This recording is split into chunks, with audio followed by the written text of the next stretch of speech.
last week, and then actually my daughter graduated from University of Minnesota Duluth.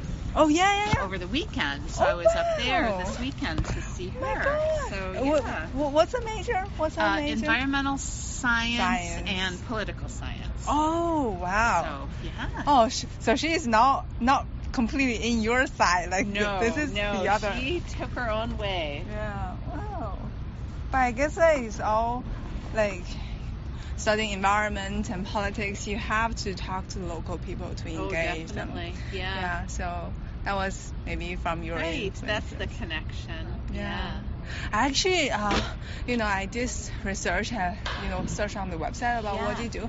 It was so fascinating because I'm also work with community members. Tell me a little bit about yourself and I can your work. show you. So this is my full-time job is for it's like NYLC doing service learning and promoting service learning with the youth, like the teenagers. Yeah. But out of this work, I also I grew up in a traditional alley, the Beijing with traditional alley. So it's like 4 square yard where people live together. So this is very unique architecture, and this architecture brings people closer because it's not like apartments. Fascinating, right? Yeah. I'll just show you. That's so interesting to me. Yes. So I will just show. This is kind of the grounded. Yes. So it's like very grounded. And what we do is, so we talk to the community members. Those are all the members that we interviewed, and we produce a calendar. So this is one of the guy, he's making the whistle for the pigeon. And so we interviewed all some of the community members, and then produce a calendar. The calendar is some of them cooking food together, and this is a guy with a cat. Aww. I think it's already. So that was this was me. We're a bunch of students, and this is a calendar that we made. Lovely. This is the photographer. He's from England. Okay. Yeah, and we're. And what sorts of things are on the calendar then? So it's about the stories about the local people, because this is the couple. And actually today is their 30 years anniversary today. So we pointed out the meaningful date of the May because So it's part of the this is a whole picture of the community.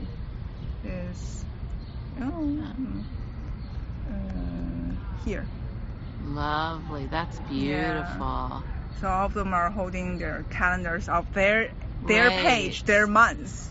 And then do you have significant dates marked for each of them on the calendar? Yes. So something related to them, because today on the calendar will be the anniversary of that couple, and someone was born in February, so we'll make down. So I have another project that's not related to here, where we're looking at, so my heritage is Norwegian American. That's where my generations back my family came from, and so we're studying this old calendar system as a way to do decolonization work through understanding this old. So I'm very interested in calendar as a strategy for community building, for reconnection, that's very interesting what you're doing. Because all of the community members who receive the calendar, they hang in their family, and they will say, "I'll keep it forever," because no one has done this for me. And it's calendar revolves everywhere, but it's not something related to you. You won't see the dates, and also it's a means to get to know others better. Right. Yeah, because they will see, this page is about Uncle Lee, for example, and he has those stories. So I'm the story person, and the guy from England is the kind of love stories. That is such a wonderful project. And this year we're continue doing it. is, yeah. And do you do then, so what is the word for that, the small square with the... It's called, in Chinese, it's called 四合院.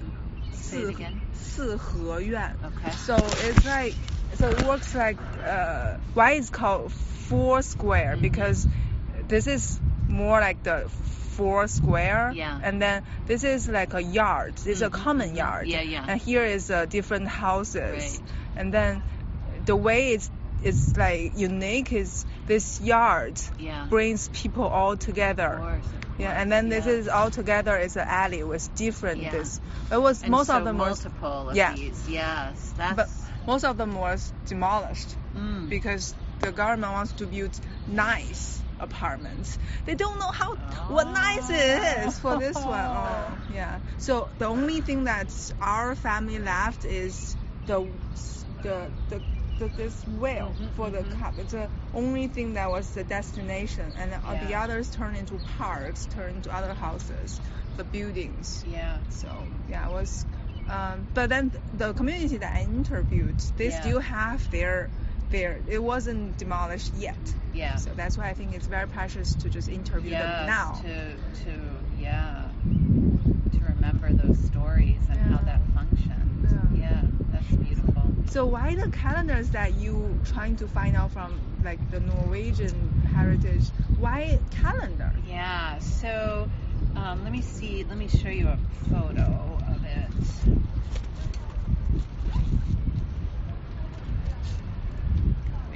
Sorry, my daughter just texted. Oh, wow. She's home. Okay. Good. Okay, so let me just get onto Facebook and find a picture of it. Oh, I bet I can see it there.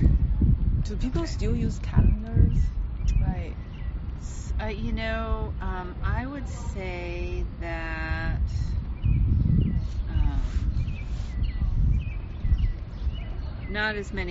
not a lot of people use this anymore. But so it almost looks like a yardstick. Oh. And there's a summer side and a winter side. And then if you see each of these little symbols mark a special day.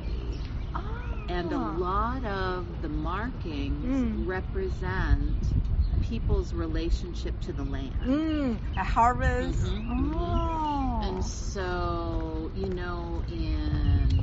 like modern Western culture, there's a very disturbed relationship to the land where, people are separate from the land and see it as a commodity and that sort of thing. And so the idea is that, and now as settlers, we're on this land.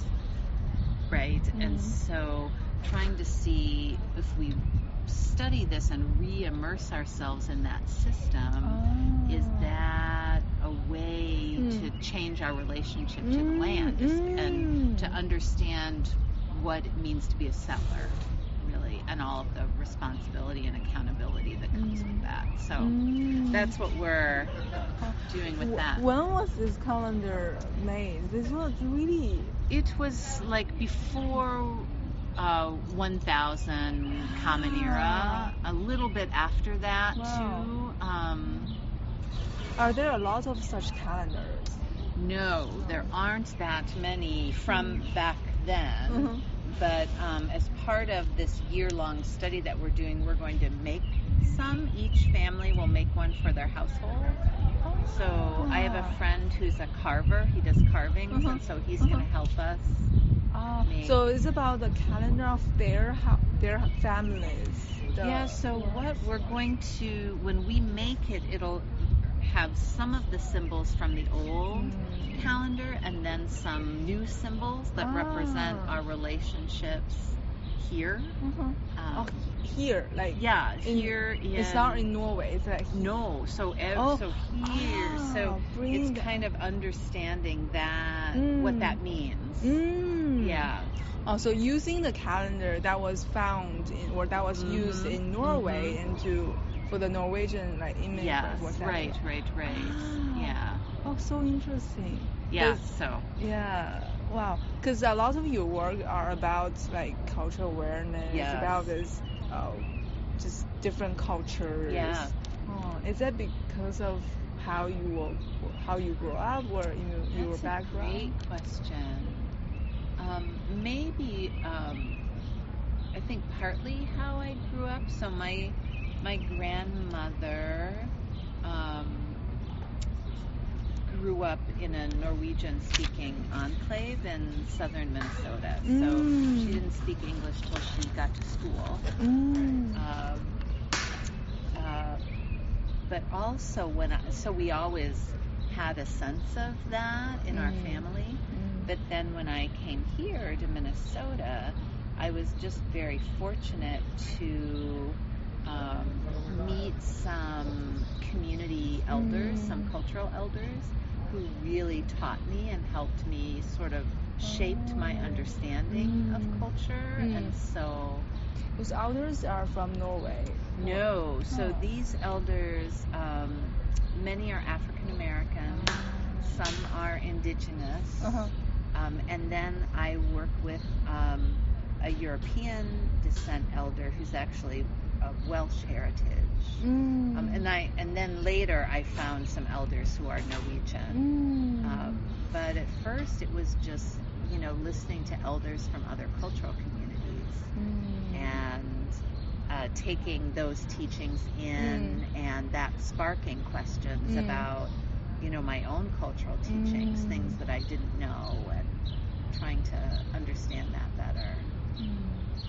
Why do you think, because it's very new to me, like in China we don't really have this immigrants, some of the Americans are from Europe and others so why it's important, because you were born here, why it's important to find your past, your grandma, great grandmas, where they're coming from? I'm just American. Why does it matter? And many people would say that. I'm just American. Many people would say that.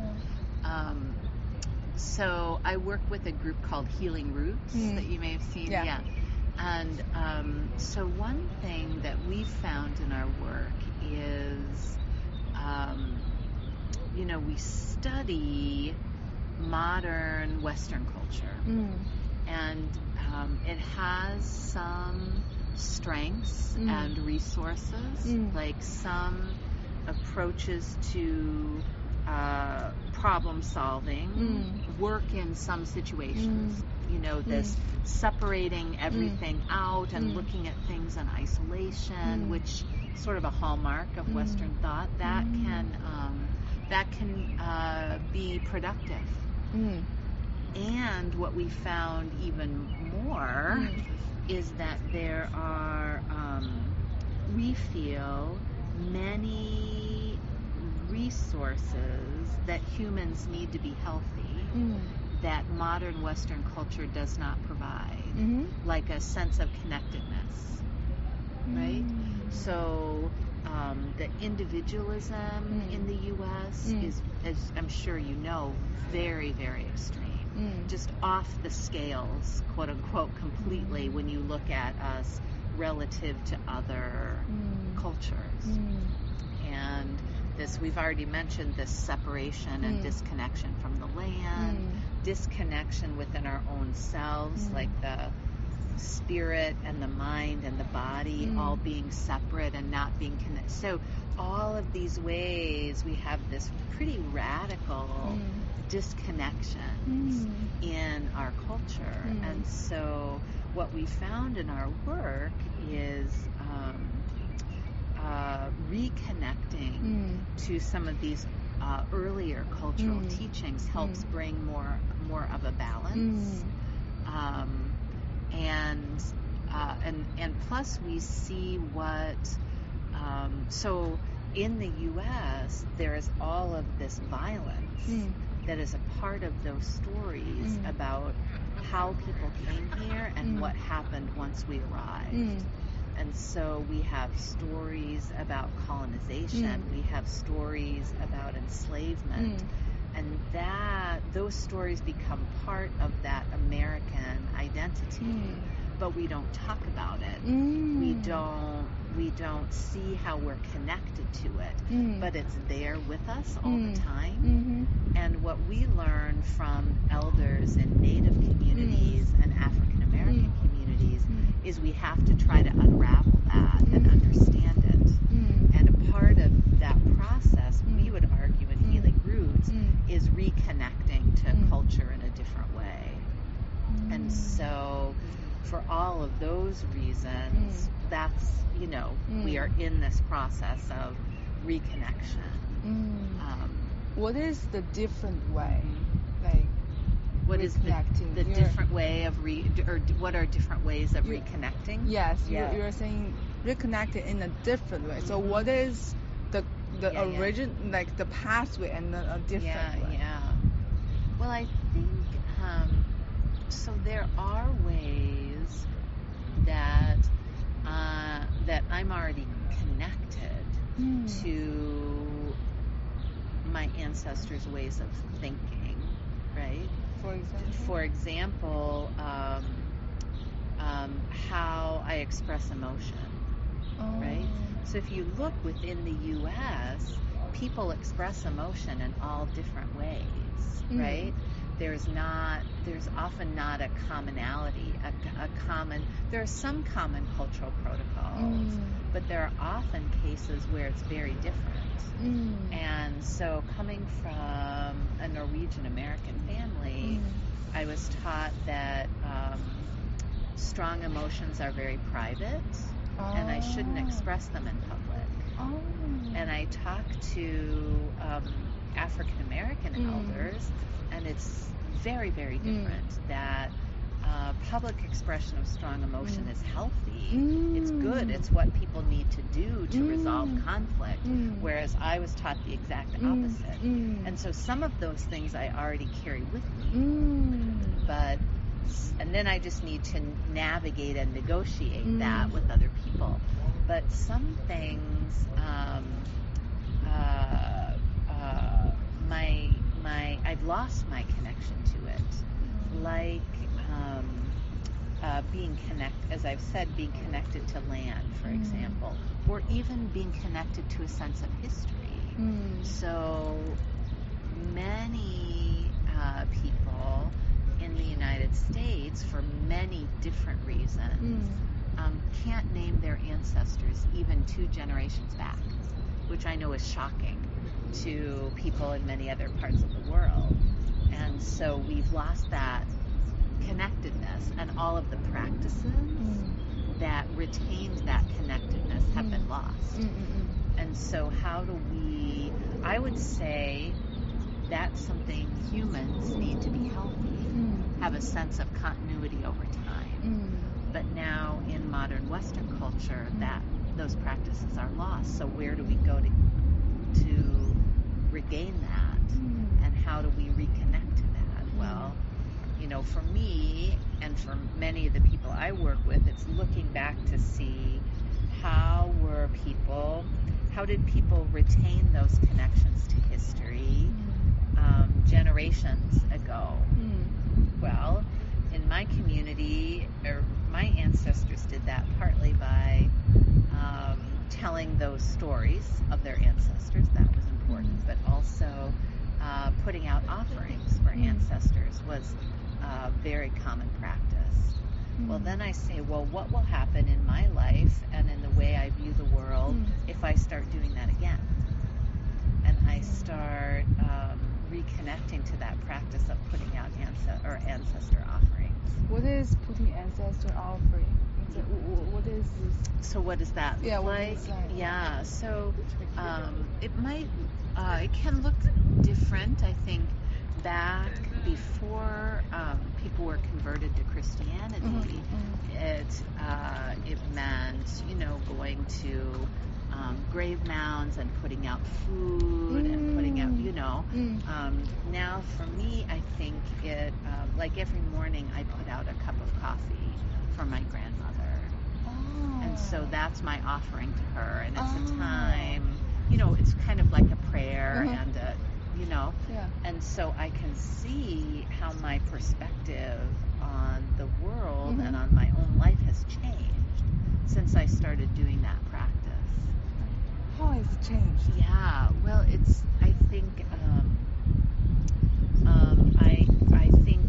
before I started doing that, I saw myself as not very connected to my own history and my own family's history. And I didn't, or thinking about history, I shied away from it because it brought such a burden of guilt to me, you know? Why do you feel guilty? Oh,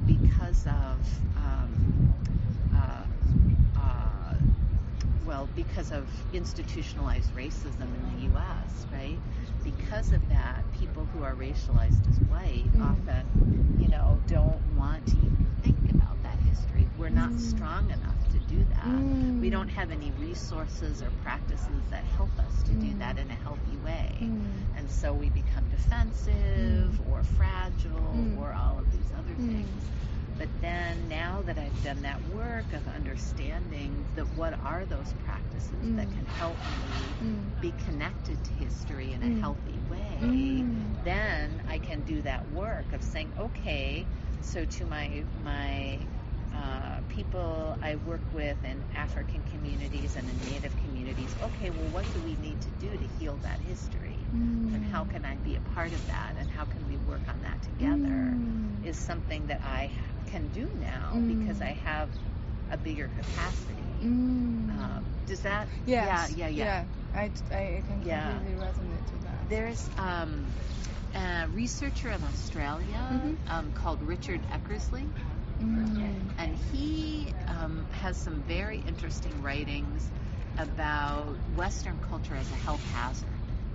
He said Western culture, because of how it's evolved to be extremely individualistic and materialistic, causes health problems like addiction, for example. He works with addiction with youth.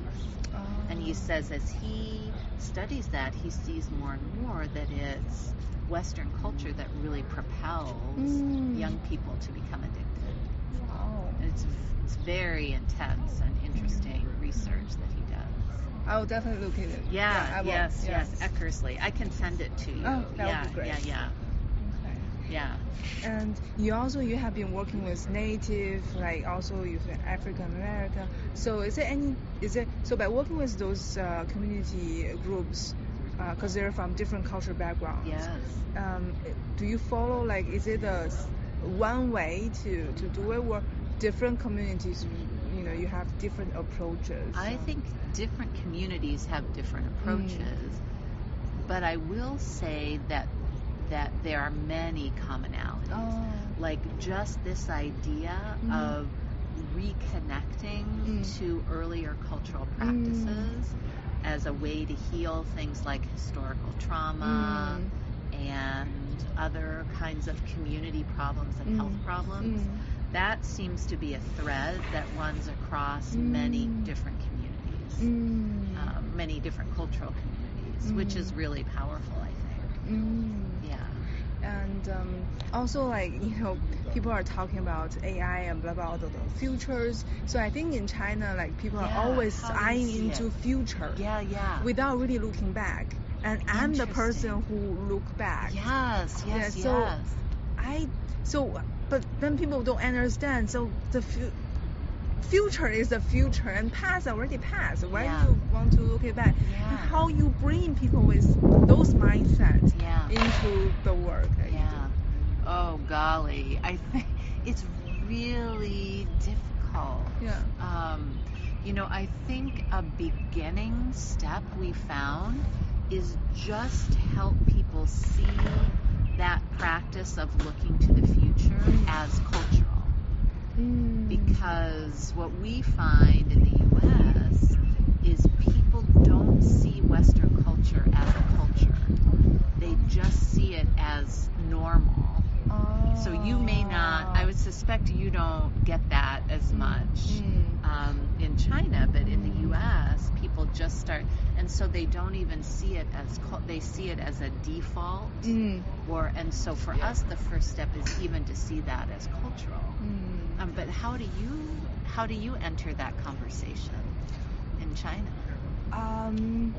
I think like for personally, when I travel in different parts of China, because we have minorities, and I notice, the way they behave differently, like the greetings and the way they treated people and their mindset.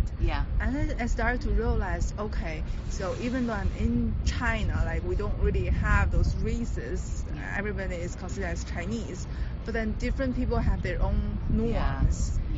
Then if I travel to Africa, I notice the cultural differences. I start to realize, so maybe the culture that I'm used to is one way to look into the world, and there are other ways to look in there to be more tolerant and then patient with understanding. And I think that is a huge central understanding that we have to have in order to even talk about, well, why connect to the past, because connecting to the future, especially in this time right now, is very prevalent, I think. Interesting. And also, you mentioned so you like to bridge or connect to the university with the community. And just before I left for the States, I talked to someone. They're working in service learning programs in NYU Shanghai, so University of New York in Shanghai, and they're saying there is a gap because most of the professors or the students find out that what they learned in the classroom when they're doing community work in the community, there is a gap. And so how to bridge that gap? That's such a wonderful question. So again, for me, when I'm teaching, part of it is trying to help students see that how we do things at university represents one cultural perspective. So that in terms of how we even define problems, how we think to solve problems, all of our approaches are cultural. And we've been taught that they're not cultural, that they transcend culture. And I argue in my classes that they don't transcend culture at all. They are in and of themselves cultural. And so we try to understand that.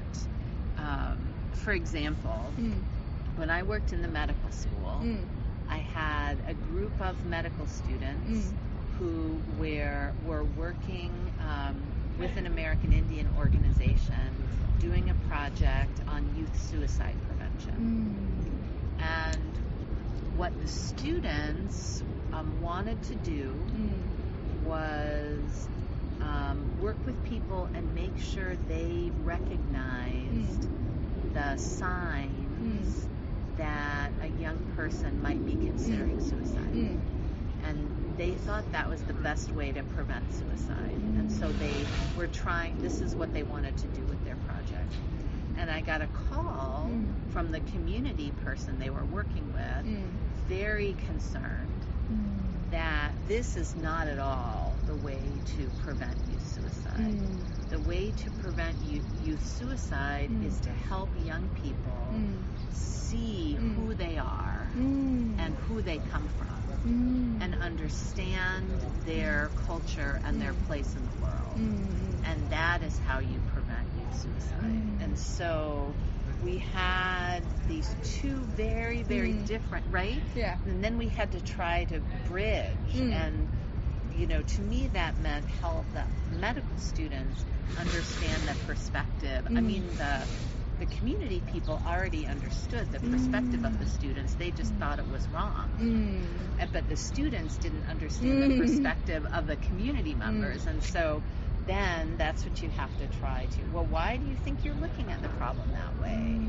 Well, what's different about the way you're looking at it and the way community members are looking at it? Well, what is underneath of how you're looking at it? How do you think about how do you think about health? And how are community members thinking about health? What's different about that? And sort of walking that back and trying to go underneath those differences. So that for me is one part of it. And then in a U.S. context, we also have to understand the history of the relationship between the university and the community, because the universities have caused a lot of damage to communities. And so often when I go into a community, what I hear is, why would we want to work with you when you caused all of these problems for us in the past? And many people who work here now are completely unaware of what that history is. And so we have to understand that history and learn it in order to do any bridging at all. So a lot of it is helping students and faculty come as learners, not as experts. And I'm sure that's a similar dynamic to what you work on. Yes. What do you find is helpful with students who you work with? I think because we're not with higher education. Okay. So that was the challenges that I talked to my colleague. But working with like teenagers. Yes. In the community. Yes, and bring them to the community. I think one thing is that in order to actually have this mindset, they probably need to like know themselves better, not only physical but mentally and then socially prepared for this deep exploration. I think it goes along with their growth, with their mentally and then neuroscience development. So it's like a long process. Yeah. It's like hard to shift their mindset. Like a group of students, they want to develop like an app for the elders. I mean, the elders don't use app that much, so it was their way to use, but they just want the right. So it's really hard to shift their mindset. We try to ask them to talk, to facilitate their conversations. But sometimes it didn't click. So sometimes it's hard to get out of your the whole metaphor of your own perspective is the water that you're swimming in, that you see through it but you don't see it. What do you think helps young people see that? I think that's a very good question. I think what will help is like a comprehensive approach. It's very holistic, and not only just we as a non-profit to step in. I think it's more like a collective with the schools and with the families, with the communities. Because once we maybe we were telling them this way, and once they're back to their families, the family told them another way to do it. So the students are get confused which way to go. And then if we're not with them all the time, the more influencers will be the schools and also the parents. So and the schools put a lot of like emphasis on the academic performance. So the students are influenced by also the social media as it plays a big part in their life. So as one of the factors in their life, how can we collaborate with other organizations to build this holistic? What's about No, I like that, and I think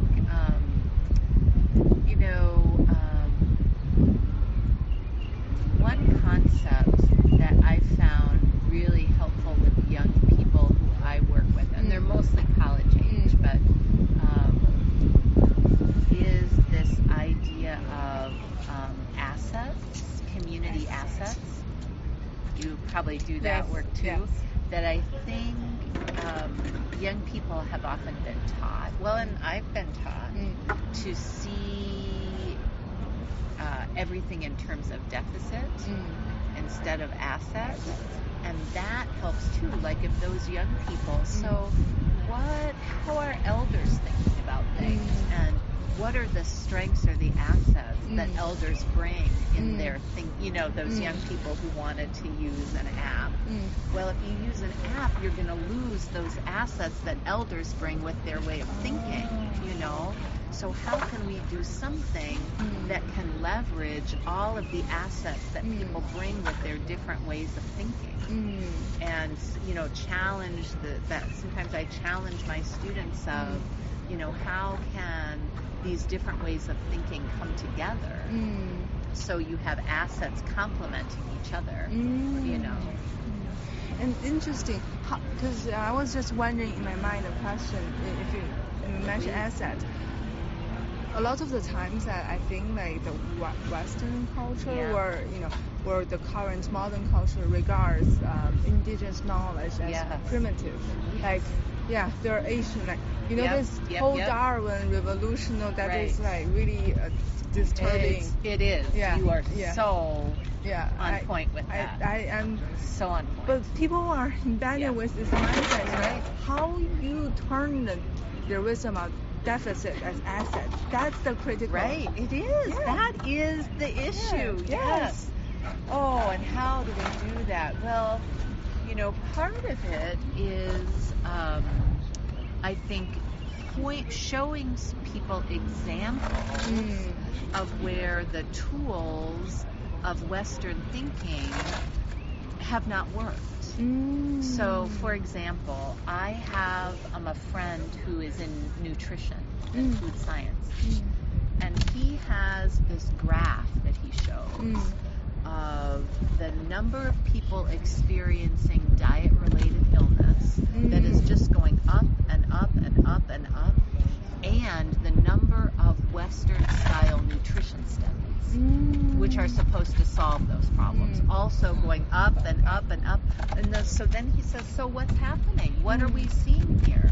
What we're seeing is the tools that we have in Western thinking are not solving this problem, don't have the capacity to solve this problem. So then what do we do? And then we look at, it's a very different set of tools than like indigenous ways of thinking about health here in North America, where it's a much more holistic kind of thinking. And so then he talks about, there are certain problems that Western medicine is very good at solving, and he'll go into some of that. But then there are these problems like diet-related chronic disease that flummox Western science. We don't know what to do with those from a biomedical Western perspective. And so to point out those things where this Western approach doesn't work, okay, but I see in this cultural way of thinking, they think of causation as diffuse and indirect. And so how would they approach this problem? And and bring elders in from that community to speak to. How would you address this problem? So students can start seeing. Oh, you mean the West? We don't have tools to do everything. There were some things that we might do quite well, and other things where our tools only cause problems. And you can, and telling those stories and showing those examples, I think start to get at that.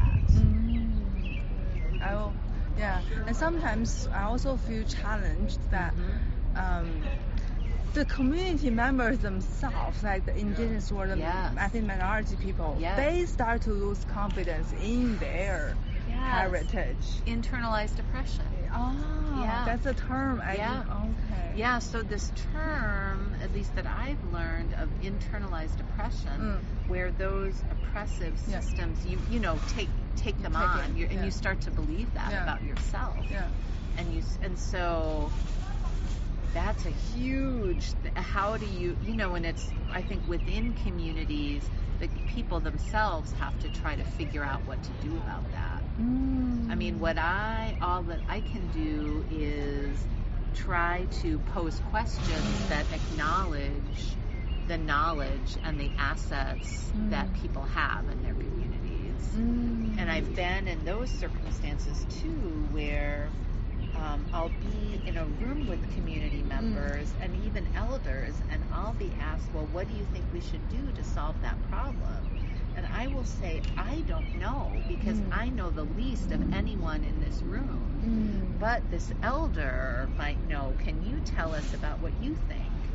And so try to defer to other people's authority over their own knowledge is, I think, the only contribution that I can make often to that situation. Because we're trained so much in universities that we're the experts on everything, you know? And so understanding the limits of my own knowledge is one of the best contributions that I can make, I think. And how you evaluate the opinions from the community members? Yeah. So say more about that. So what do you evaluate the opinions or the? Because sometimes there is like a rumor or what kind of those community members, like if you ask them what do you think about this, what do you want, they can be greedy, like cold like greedy, like the things that they're asking is much more than the maybe there is a reality, but nobody knows what is the line here and how you know whether they are fitting into this rational picture. It may not be rational, it may be intuitive, but it also might be right, right? Yeah. And so I think part of what you're getting at is that communities have to be in their own process. So it's not that every opinion that every individual has will provide a good path for people, but a community needs to be in a process to talk together and deliberate and hear different opinions and identify what is a good path to take. I think in many communities that's kind of the role of an elder too, like in indigenous and African communities. What I've seen is that part of the role of an elder is discernment and to listen to what everyone is saying and to look back at what that ancestral knowledge is and what the history is and to come to an understanding of what a good path is and so you have to, and some of those systems of elders have been eroded because of colonialism and enslavement and all of these other, so you have to communities are in a process to making those systems robust again, where they'll do what they're supposed to do, which is this discernment and finding a good path and that sort of thing. Gotcha. Does that make sense? Yes. Yeah. So it's a collective. Yes. Instead of like only listen bits and pieces, but then someone is there. Exactly. Yeah. Exactly. And do you feel like sometimes, because I'm involved with this community. Yes. And I know that you're also involved with different kind of. Yeah. I would say I was an outsider. Yeah. So how long can I keep going with this community? Because one day I might leave, and will this hurt the community? Yeah. It's a really great question. And some communities that I've worked with now and some community organizations I've worked with for 25 years, so it's a long-term relationship, and some I haven't worked with that very long. And I think what I try to do, and I don't always think I succeed, but what I try to do is first be very clear about what I can and can't do, so that people don't expect that I'm going to be able to do something that I actually can't do, because I only can be here for 5 years or 10 years, but I also think also thinking collectively that the relationship shouldn't be just about me, that I should be helping connect people to other kinds of resources that I have connection with, so that if I know I'm going to leave, let's say I'm going to leave my university in 5 years, I may want to say, or my organization in 5 years, do you think it would be helpful after I will probably be leaving in 5 years, do you think it would be helpful to be connected to other people at my organization? Should we bring some other people into this relationship? So it's not just you and I, but it's your block and my organization. And so I don't know. What do you think in your context? I think that you make a really good point that first you're going to tell them very honestly about the, your situation. But sometimes I feel like I'm just so involved and become part of them. It's hard to step out. Yeah. And do you need to step out? I feel like it could be like a lifelong, even though we don't really see each other like every day, the friendship can still carry on. Yeah. So that's how I tell myself, like, don't hold you back. Right. Because if I always say, I'm going to leave, then maybe I'm not going to get involved. Yeah, you're not going to invest. So yourself. So I just forget about the future and just immerse myself in the moment. Yeah. And let things happen. Yeah. That's the way I do it. I think I think we have to be truly authentically invested in those relationships, and it has to not just be about our work, but about our lives and just ourselves as human beings. And also I want to ask, and so when you are dealing with those community members, how you encounter such mindset of because I'm sure most of them in terms of the education background are lower than you, and socioeconomic status, but they also have knowledge that that you don't know. But sometimes I still have this like prejudice about oh wow, so you're from this background. Right. When I'm dealing with them, I feel like I'm kind of higher, or I put myself a bit higher. Yeah. And when I think about them, I know this is like really, really bad mindset because we've been socialized to have that mindset, right? Yeah. I just think it takes constant work. I really do. Just constant self-reflection. And also, being in other contexts that's different than here, and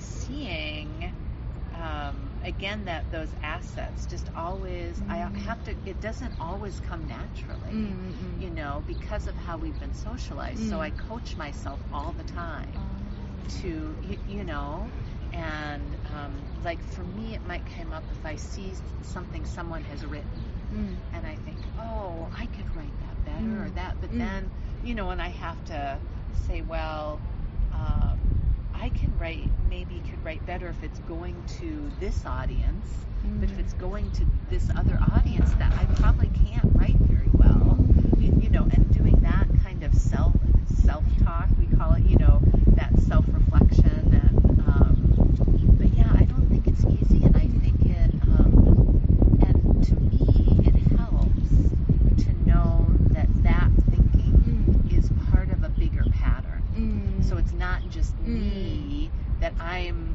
bad for thinking that way, but no, I'm just slipping into this bigger pattern, and I can recognize it and step out of it and behave differently. And that, for me, is a very big part of it that helps me.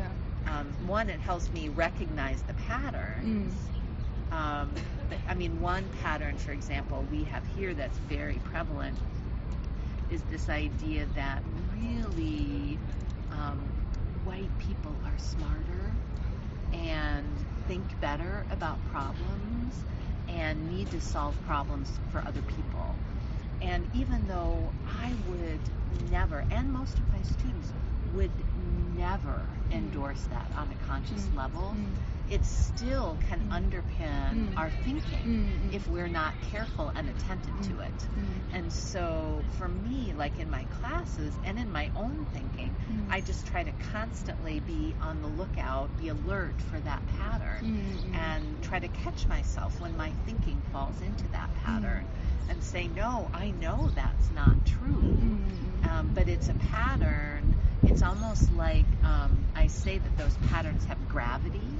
You know, if you're not careful, they just suck you in like a black hole or something sucks a spaceship in or whatever, you know.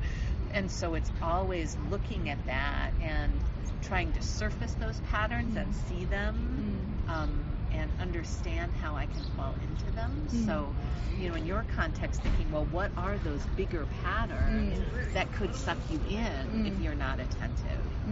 Yeah. And how do you think about those kind of data research saying like African people, their IQ is lower than... Totally ridiculous. Yes, that was... But there are evidences that published by scholars saying... And I would say, you know, on what system of thought were those data collection you know, methods formed? So they were formed to measure very particular kinds of thinking in kinds of situations. And, you know, that I think that's part of it is the cultural bias in those systems of measuring intelligence. And I think like behind this is supported by a belief. Yes. So like what is your belief of the work that you do that supported the work? So I think one of my core beliefs, and I've touched on this already, part of my sort of core beliefs or way of thinking about humans and problems is that I've been taught this by elders, that every culture has a knowledge system that has kept the culture healthy for millennia. And there are forces that have eroded that knowledge system. Sometimes migration erodes the knowledge system, colonization erodes the knowledge system, enslavement erodes the knowledge system, you know, other kind of war can erode the knowledge system. And so then the work to solve the problems are knowledge systems repairing themselves. People within the cultures of repairing and restoring those knowledge systems and adapting them to new contexts. And sometimes I can be helpful in that process, and other times I can't be helpful. I have to trust that people will tell me if and when I can be helpful and how I can do that. But I believe that I can't know that going in. What I can know is there are a handful of things that I do well, and there are a handful of resources that I have at my disposal. Here's what they are. Please tell me if in this moment any of those are helpful. If they're not, I will go away and make sure you have my number so you can call me if there is a time when they can be helpful. Otherwise, I'm just going to go back to where I am and do other things that people have said will be helpful, or I'm going to teach students about how to go through that process of hearing what is helpful and what is not. And so that's kind of, for me, the central belief, you know, and way of seeing the world that underpins my work. Although sometimes I make mistakes. A lot of times I make mistakes and transgress those beliefs, but those are the core. You know what? It sounds very, very anthropological. Yeah, in some ways, yes. Yes, like you are there to, not to tell them what to do, but you learn and facilitate with them. And because I'm a big fan of anthropology. Like all my bookshelves full of anthropology books. Yes. And this fall, I'm actually going to LSE to study anthropology and development. Oh, wow. Because I've been like courting this like major for 5 years. I guess it's a time for me to really like start really study like theoretically and also practically. And so what is your discipline? Is it youth studies? Communications, advertising, and economics. So that has nothing to do. Fascinating. Yes. That was before my kind of transformation. Yes. Because I went to Kenya for 2 months, where I started to, work with the community in the slums and trying to. I would say that at that time the approach is not very sustainable. I was, right. That was my first time. That's what we know. Yeah. So that's what we do. Yeah. So that's kind of lesson learned. Yes. Bring me to nonprofit by working with. So I work with ethnic minority people in Southwest China. Yeah. So we help them set up. Where we work with them to set up early childhood center for the kids, and we empower we train the women along the local to be the teachers. So that they can teach the kids. And that was in southwest of China, and then now I'm in Beijing, where I grew up working with nonprofits. And so are you still doing that work around early childhood? No, it was a past. And then that project, and I still got messages from the teachers that I worked with, and they're saying, this center has been self-sustained. That was beautiful. Good news from the local. I'm not going to visit them before I leave for the UK. So how long are you here? Until 24th. Okay. So it's like 2 more weeks. And who are you meeting with, or who would you like to meet with? Can I be helpful at all in introducing you to people? I'm actually working like NYLC, so they're introducing me with service learning folks. Excellent. Good. Laurel Hurt and all of the service learning office. Andy Furco. And this morning I met Jim. I don't know how to pronounce his family. Kashmir? Jim. So he's the founding of the NYLC. Also, he taught in University of Minnesota, and he founded the Center of Youth Development Service Learning in Minnesota. Oh, wonderful. Okay. Yeah. So I was meeting folks. Oh, wonderful. Yeah. And by talking to you, I really opened up another way to. Because I think the experience here is not only about service learning, it's about, what you are interested in. And I have so many interests, like community building, anthropology. Right. I believe talking to people who have like mindsets will definitely enlarge my horizon as well. Well, I think that I'm going to be out of town next week, so I don't know how much we'll cross paths but I hope that we can stay in touch via email because I really feel some resonance with your work. I can see commonalities, a lot of them, and what you're doing and what I'm doing. So. I was told by a mentor in this nonprofit in China. He works with another, I worked with Save the Children before. He I forgot what region that was his organization in China, and he said, so all those years of work on the ground, the only thing that we did is actually just talk to the seniors, listening to what they are talking about. So that was the only thing he did. I think that's so compressed in one sentence of the essence of the work. It is really true. So I think I absorbed confidence and also encouragement from what you just taught and what you do. Yes. Because I feel frustrated when you're walking on the ground. Now I'm bridging to another context in the States and also seeing what you do. I think once I'm back to my community, I will have this confidence and this kind of relation and connection. Which really helps. Thank you so much. It's wonderful to meet with you and to hear about what you're doing, and it's very meaningful. Thank you for sharing. Oh, thank you for answering all this. Yeah, thank you for sharing your work. So the healing group is the way that everyone can learn more about. So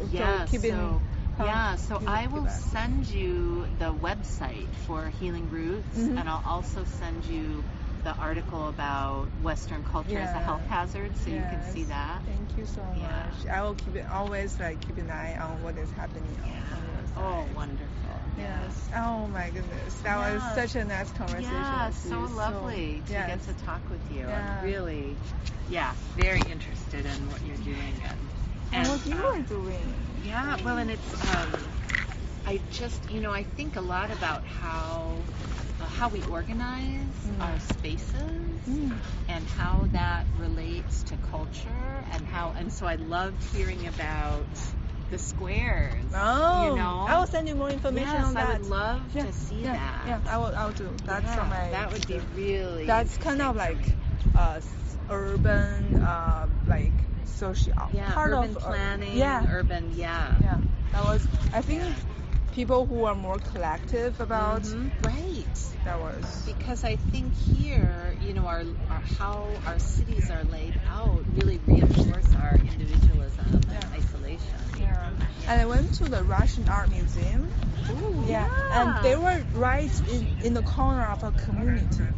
It's not really like up there, and then I think being part, like a museum, being part of a community, I think that definitely play a important role. Right. Yes. That's so. Lovely. I bought a gift for you from China. Oh, thank you so much. You're more than welcome. Yes. I think it's beautiful. Because I know you read a lot. Oh, yes, I do. Oh, it's beautiful. So thank this is, you. this flower, the lotus, right? Yeah. And this in Chinese means so think deeply and internally and quietly, like Oh, that's perfect. Thank you so much. Oh, you're more than welcome. Yes. I think like reflecting as you said, that's I journaling every day. I think that's a way of reflection. That is definitely, Well, let's go back in. What is the rest of your day like today? So we're going to Surf Institute. You will really enjoy that. Oh, really? Talk about assets. They do great work on assets for youth. Yes, there. So part of the job is like developing that evaluation for MLC. Let me get my key card here. Oh yeah, we have to. Yeah, you have to show because guess why? Yeah. Student protests. Really? Because this is a prime place for student protests. Oh. And after taking over the president's office a couple of administrations back, they started locking these doors so students can't get in. Oh, really? Yeah. Oh, so that's. Yeah. Go ahead. Oh, thank you. Yeah. Wow, so they didn't want the protest from the students. They don't want student protest. How's that for our open American society? Yeah.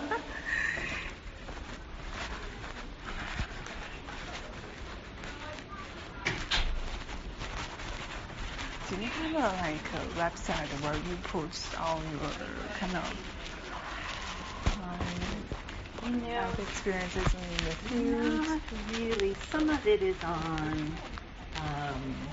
the Healing Roots site. So I'll send you that. And we're trying to do more writing, but it's hard to make time for the writing when you're doing the work. I know it does. You are so right. You are so right. But if possible, I will try my best. I'll write an article about our conversation today, if you don't mind. That would be lovely. I would love to see a draft of that. Yeah, I'll put my reflections and saying that. Maybe that will be a bit helpful for I would love to see that. Like my people in China. Oh, can I give you a hug? Yeah, thank you so much. Yeah, well, and enjoy the rest of your visit if I don't see you again. So we'll still have emails and once you ever come across China, let me know. Or once Thank you. Yes, definitely. Yes. All right. Okay, take care. Yeah, have a nice day. Hi. How are you doing? Doing well. How are you doing? Oh, good. How's the website going? Yeah, it's going pretty well. Right now, I mean, everything, it's most of the way set up on the front, and now we're just trying to work on like getting our database together and working on our newsletter. Cool. Oh yeah, of course.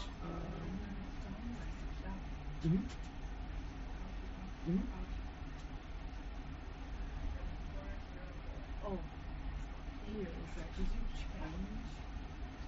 I think the name of the app that I saw has a misspelling. Oh, which But then let me check again, because when I use this, I just saw this morning.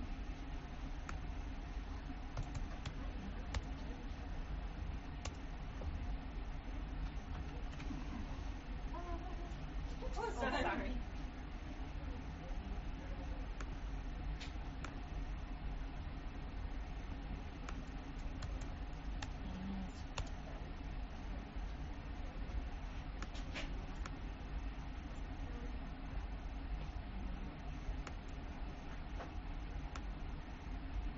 Here.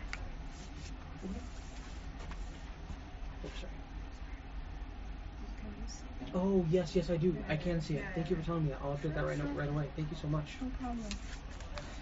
I met this gentleman in the morning, and the night before I was researching him on the Google, and the name didn't recognize. Yeah, That's okay. why. Thank you so much. No, thank you.